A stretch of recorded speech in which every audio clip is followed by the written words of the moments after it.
Hi అండి. సింహాచలం గిరి ప్రదక్షిణ ఎందుకు చేస్తారనే దానికోసము 2 మాటలు చెప్పడం కోసం ఈ వీడియో పోస్ట్ చేస్తున్నాను. అది ఏంటి అనేది ఫస్ట్ పాయింట్.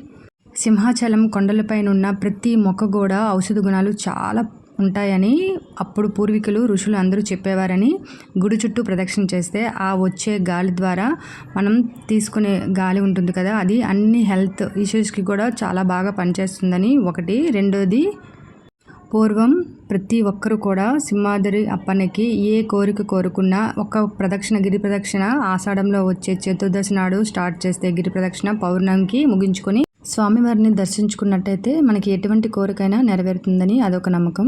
ప్రతి ఒక్కరు కూడా ఆరోగ్యం బాగోలేకపోయినా అది మొక్కుకొని ఆరోగ్యం బాగున్నట్టయితే ఒక్కసారి ప్రదక్షిణ చేసుకొని వస్తామని అనుకుంటారు కదా, వాళ్ళందరూ కూడా వస్తారండి. అంత నమ్మకం ఇక్కడ. నేను కూడా నా ఫ్యామిలీతో గిరి ప్రదక్షిణ చేయడానికి వెళ్ళాను. ఈ వీడియో నచ్చినట్లయితే ప్లీజ్ సబ్స్క్రైబ్.